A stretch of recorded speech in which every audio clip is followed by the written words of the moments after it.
Hey, good morning, guys. I'm trying to give you guys some review on some of your homework problems just so you guys can have some information. So I'm going to go ahead and share my screen with you guys. I'm going to go ahead and go straight into Edgenuity so y'all can kind of see what I see, and I can kind of see what y'all see. So, for example, just when you're using these mapping diagrams with compositions, basically what this is saying is what is FG of 13? So all you got to do is go find G13 and then go all the way over to the right-hand side, and it's going to give you the 32. Okay, again, I was just clicking on it just to kind of mess with the homework assignments to kind of see how it was working. So it already had the answer. Same thing here. It just says, use a table. It says, what is FG of 0? So I just need to go find X where X is equal to 0. And then I'm going to slide over. Okay. All right, check that. It says FG of 0. So you got to go find G of 0 right here. And then you're going to slide over. And right here would be the answer. Would be 1. Okay. Now, it says given f of x equal to 2x minus 3 and g of x is equal to x plus 1, the composite function g f of x is. So what you need to do, you need to know how to do a composite function. What that really means is you're going to plug in this equation right here. You're going to plug in the x squared minus 3 into your x plus 1 function and then solve it. So let me see if I can get some annotation up. All right, so again, that's what this means. So it would be parentheses, okay, x squared minus 3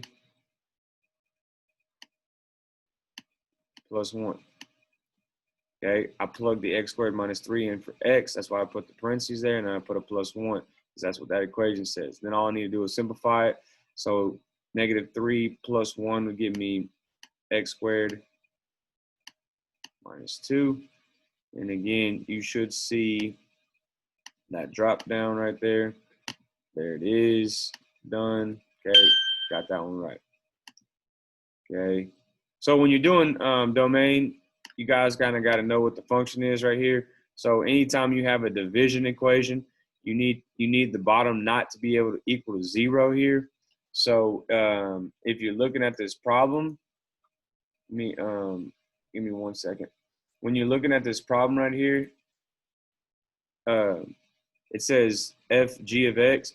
So again, you guys got to kind of remember how to do that. And all we need to do right here, can't get my draw tool to work. All we need to do right here is plug in this function for x and then set it equal to 0. And that's what it can't equal.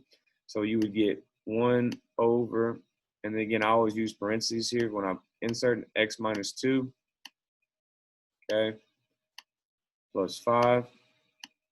So again, when I'm simplifying this, negative 2 and plus 5 is going to give me positive 3. So it'll be 1 over x plus 3. Again, I know that the bottom cannot be equal to 0, so I just put x plus 3 cannot equal to 0, and then I just need to solve for x. So I subtract the 3 over. So the answer here, once you subtract the 3 over, you would get negative 3. Okay, and that's how you do those type of problems. Okay, again, kind of looking at all these other ones, just kind of going through here, kind of same idea. I wanted to kind of talk about this one with the square root. Square root problem, same idea. Now it just has to be greater than or equal to 0, because square roots cannot be negative numbers. So you're going to do the same idea. Just whatever you get underneath the square root, you're going to set greater than or equal to 0 and then solve it. So again, what I'm saying here, once I plug in this function in, because that's what it's telling me to do right here. Once I plug that in, you get, again, parentheses. So it'd be 2x minus 8 minus 4 on the back end of it. Again, when I simplify this, it should give me 2x minus 12. So when I solve it here, so I should get 2x minus 12 greater than or equal to 0. And then I'm just going to do equations.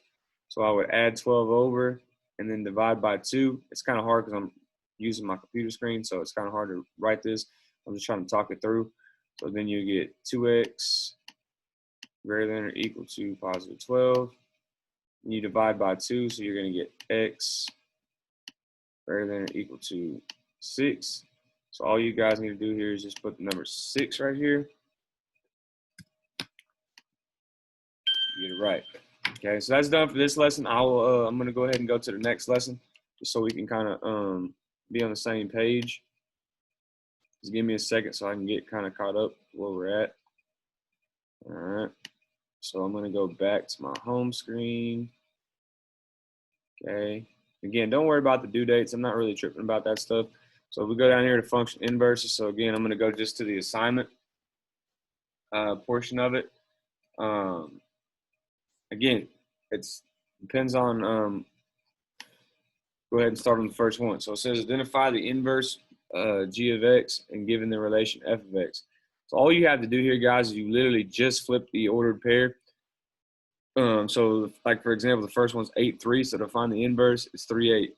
So that one's a pretty simple question. You just pick that one. Okay, it says choose a true statement. G of x is not a function because f of x is not a function. G of x is not a function because f of x is not 1-to-1. G of x is a function because f of x is 1-to-1. So basically what that means is it's basically trying to see is there any repeaters here. Since there's not, I know that the function g of x is a function because f of x is 1-to-1, so we're good. Okay, going to that next one. It says find the values of a through e and make these two relations inverses of each other. All right, so again, same idea here. You're just flip-flopping them. So whatever x was, that's the new y. So a would just be negative 3.8. Okay, b would be the old y, so that would be negative 2.6, so on and so forth. Again, you can see that I got the first two right. Recall the definition of an inverse, okay. A relation that maps a function's range values back to its domain values. So they kind of give you a hint there. Trying to find the inverse of the function to the right. His work appears beneath it. Is his work correct? So again, he changes y to y equals. Okay. What I would say right here is he never flipped his x and his y, or it looks like he went ahead and moved some stuff over. I'm not sure exactly what he did, but what I would say here is he needs to change his x and his y first, then do his math. Okay, and again, I'm sure it's going to say something like that, or you would just write that in. Yeah, you must switch x and y, then solve for y. So that's what I would have said right there as well. Okay, select each graph that shows a function and its inverse. So right here, you guys just kind of got to know that it's over the line y equals x. So again, that line splits that. So if you look at these graphs here, you would notice that which one would be the inverse, and it would have to be this one right here. Ooh, I don't want to check that one. Oh, there was some more down here too. Okay, but again, it's over that line y equals x. So these aren't doing that. So that's what's wrong with that one. Okay, again, has some drop downs, and again, I had already answered this because I was looking at the work. But that's what those questions right there would be. So make sure you're getting those right. And if you guys need to go back and do those, I can help y'all out with that. Get down here to the third homework assignment that y'all had. See if it'll work for me. For some reason, not let me click. Gosh, dang it. For some reason, my computer wants not to act right. For some reason. Comparing functions in its inverse. I can just click on it then. So again, there's an assignment here for that. In this assignment, you will apply what you know to compare, contrast, and verify functions and their inverses, and use the inverse relationship in real-world situations. All right, and again, you just complete the sentences to compare the functions. Not sure why it's talking to me right now.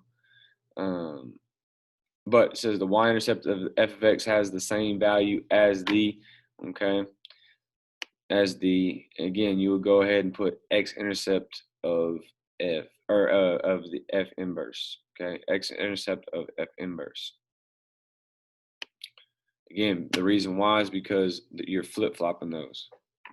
So whatever was the original, like for the y-intercept, now that's going to be the x-intercept of the inverse.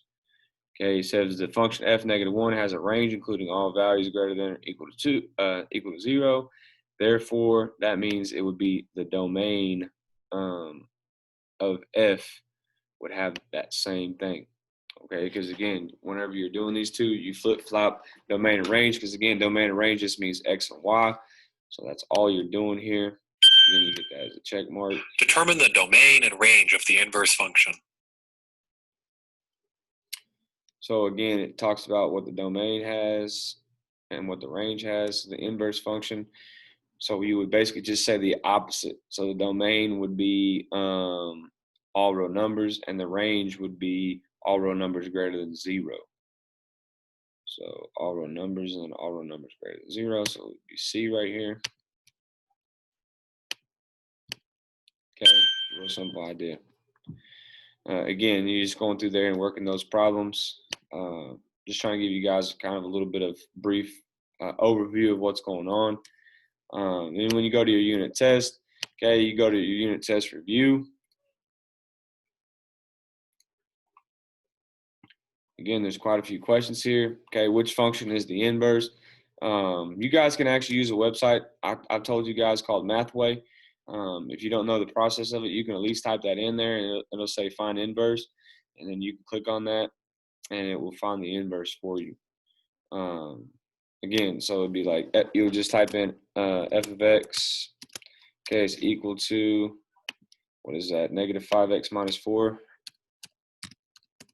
Okay, I can press the enter, and you literally just press inverse here, and then it gives you the inverse, negative x over 5 minus 4 over 5. Okay, so it'd be this first one right here. I guess you can't see the answers to the end on this.